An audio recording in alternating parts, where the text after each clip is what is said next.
I think most of us movie fans can agree that video game films are on the up, but every now and then there are still a few bummers. The most notable one that comes to my mind is the 2022 Uncharted movie, starring Tom Holland and Mark Wahlberg. Now, this isn't necessarily a disaster per se, just a really disappointing movie. I know some people like to call out video game films such as Assassin's Creed or Five Nights at Freddy's for being underwhelming, but I'd argue Tom Holland's Uncharted movie is quite literally the biggest missed opportunity for a video game adaptation of all time. Not just because the end result was mid, but because it could have been truly great. So today, we'll dive into why I think that is.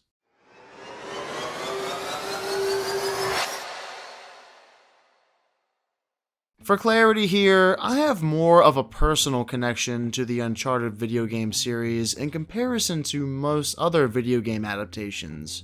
Why? Well, I've played all 4 Nathan Drake games, and all 4 games are incredible. I've never played Borderlands or Tomb Raider or Assassin's Creed, so I'm not sure what a great video game to movie adaptation looks like for those. Whereas Uncharted, I had a vision how it should translate from small screen to big screen. First, let's talk about what that should look like. It's pretty obvious where this video game franchise got inspiration from. None other than Indiana Jones. Now, if you want to make a good Uncharted movie, all you have to do then is copy the formula that made the original 3 indie films so good and place it in the world of Uncharted with characters like Nathan Drake, Sully, Elena, maybe Chloe and Sam if you feel like it, while writing a fun treasure hunting adventure movie. Of course, your script has to be reminiscent of the games too, bringing all the characters we love to live action life. Nathan should be written as a knowledgeable, charismatic, sarcastic, and witty risk-taker. Sully should act as his wise mentor, and Elena should be written as a good companion for Drake, who shares the same interests as him, but evens out his sarcastic personality with a good head on her shoulders. So really, if you just have an exciting treasure hunting movie with a fun script, casting and writing reminiscent of the games, and loads of limited CGI action, you have a perfect Uncharted movie on your hands. It's that simple. I know people have likely referenced the 2018 YouTube Uncharted short film a million times over as the roadmap for making a great Uncharted feature-length movie, but it's true. That short film gave us everything and more. The casting was on point with Nathan Fillion as Drake, the writing was equally exceptional, and there's no CGI. We even got a third-person view of Drake in a shootout, just like the games. That's the type of filmmaking I want to see in a movie adaptation of Uncharted. If anything, Sony should have looked at this short film and said, let's convert it to a feature-length movie. But what did 2022's Uncharted do instead? Sadly, it got most things wrong. But the 3 biggest that come to mind are the casting, writing, and action sequences. So let's talk about all of those elements. I want to begin with casting. Okay, so I understand why Tom Holland and Mark Wahlberg were cast as Nathan Drake and Sully. These 2 are very popular actors. Tom Holland is Spider-Man, he's a huge draw, and Mark Wahlberg has been a big name in Hollywood for 3 decades now. So it's understandable why they were cast as the treasure hunting duo. The only problem is, they remind me nothing of the characters they're based on. This is miscasting at its finest. Not that it matters to Sony though, because the film ended up being profitable, and I'm sure a big reason why is those 2. If they casted Nathan Fillion and Stephen Lang as Drake and Sully instead, I doubt the film would have made as much money,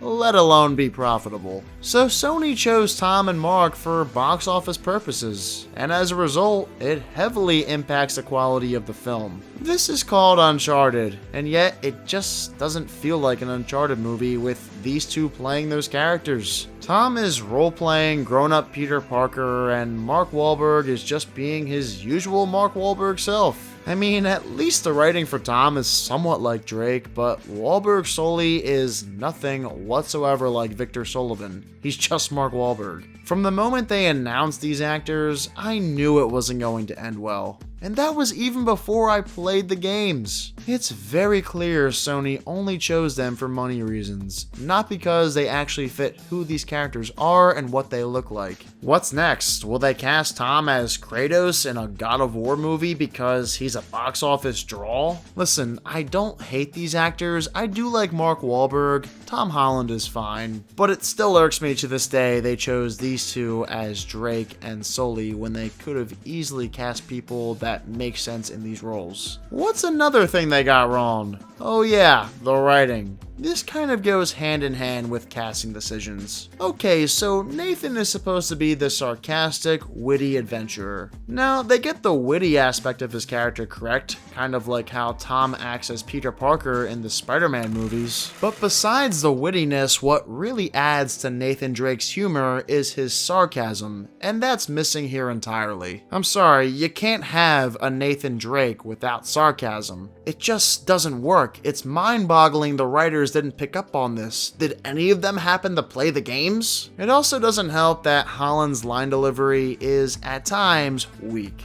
And don't even get me started again on Mark Wahlberg. He in no way embodies Victor Sullivan from the games. Now, one random choice they make here is having Nathan as a bartender. I don't know what that has to do with Nathan Drake at all. I question why that's even part of the movie in the first place. And why did they decide to write this as an origin story? The games did a good enough job showing how Sully became Drake's mentor. For whatever reason though, they rewrite that entire storyline and instead, Sully introduces himself to Nathan while he's bartending in the most boring way possible. As a matter of fact, even older Drake's introduction to the film is really boring. He's just all sad on the subway. Now compare the movie's introduction to Drake side by side with the short film's introduction to Drake. Who do you think did it better? Another writing problem is the villains. What these writers don't understand is that the villains don't matter much in the games. They're solely there as a roadblock to Nathan from getting the treasure. They aren't in the games all that much. Most of the game is spent with Drake and his team, not with the villains. So why does this movie insist on showing the villains so often? As if anybody cares. Oh, and after all that, Antonio Banderas is just killed before the finale in what I consider one of the worst deaths in cinematic history. That then leads me into my next topic, the action sequences. So the Uncharted games are one giant action spectacle. If you aren't in a shootout, you're solving a puzzle. And if you aren't solving a puzzle, you're in a shootout. Meanwhile, the movie begins with one epic green screen action set piece, inspired by Uncharted 3 Drake's Deception, which I guess I'm fine with. It'd be hard to bring this action sequence to life without green screen and visual effects, but that doesn't mean it's good, it's just fine. Then there's a fun little segment where Drake hangs from these lights, and a short chase scene that follows that later, and we don't get another real action moment until they return to the plane sequence again. Oh, what do you know, the finale is another green screen visual effects mess too, where you have to completely suspend your disbelief. Also, did you know Drake doesn't even pick up a gun in the film until like 90% of the way through this scene? That's very unlike the Nathan Drake I know from the games.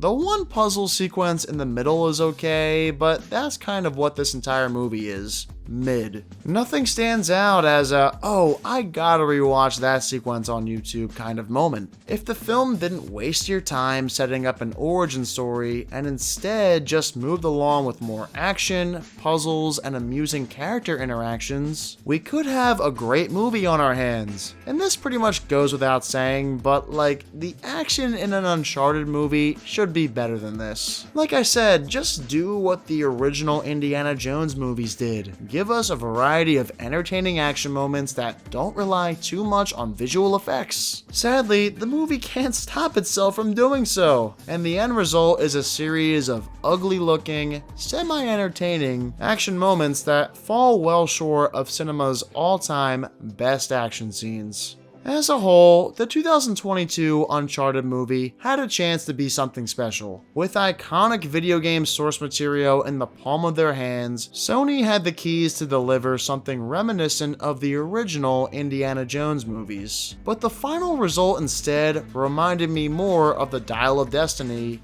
and less of Indy's classic adventures. Therefore, this will forever be recognized as a what could have been movie. I hope one day they revisit this franchise and give us what we all want. A real Uncharted film with on-point casting, spectacular action sequences, and a fast-paced thrill ride all the way to the ending treasure. So those are my thoughts on the 2022 Uncharted movie starring Tom Holland and Mark Wahlberg. I am curious to hear your thoughts on this film though. Did you like Tom Holland's Uncharted movie? If you did, let me know why. If not, tell me what you would rather see out of an Uncharted feature-length film. Anyway guys, thank you all so much as always for watching this video essay. If you haven't done so yet, make sure you give this video a thumbs up and subscribe to the channel. I'll catch you guys again later this weekend and next week with more content. See you then.